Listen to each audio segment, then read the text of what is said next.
Australia মহাদেশ বড়ই আশ্চর্য এই মহাদেশটি এবং এই কন্টিনেন্টটি সম্পর্কে একটা সময় বিশ্ববাসী জানতেনই না। এবং বলা যায় মানে আপনারা যদি ম্যাপ দেখেন তাহলে দেখা যাবে অস্ট্রেলিয়া পুরো বিশ্বের থেকে একটা বিচ্ছিন্নভাবে অবস্থান করছে, যেই কারণে অস্ট্রেলিয়া সম্পর্কে বহুকাল অনেক কিছু জানা যায়নি। কিন্তু আমি বা আমরা এই অস্ট্রেলিয়া সম্পর্কে বিশেষভাবে জানতে পারি অস্ট্রেলিয়া ক্রিকেট টিম থেকে। তার কারণ শেন ওয়ার্ন বিখ্যাত স্পিনার, তাকে কে না চেনে? গ্লেন ম্যাকগ্রা, তাকে কে না চেনে বলুন তো?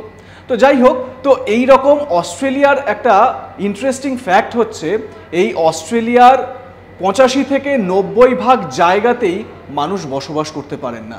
আগে হ্যাঁ, এত বড় একটা মহাদেশ, সেই মহাদেশের 85 থেকে 90% জায়গাতেই মানুষের বসবাস নেই।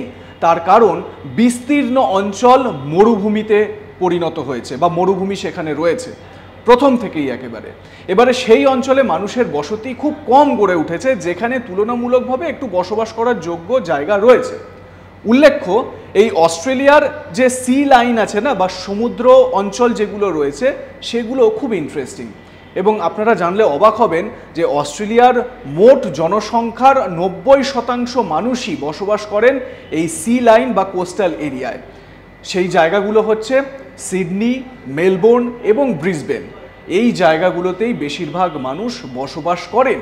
আর অন্যান্য যে জায়গাগুলো রয়েছে, মানে যে জায়গাটার কথা আমি বললাম যে 85 থেকে 90%, এই জায়গাটা পুরো মরুভূমিতে ঘেরা। এই জায়গাগুলোতে মানুষ বসবাসই করতে পারেন না। ইন্টারেস্টিং ফ্যাক্ট না? এই ধরনের বিভিন্ন ইন্টারেস্টিং ফ্যাক্টসের জন্য সাবস্ক্রাইব করে নিন আজ তাক বাংলা।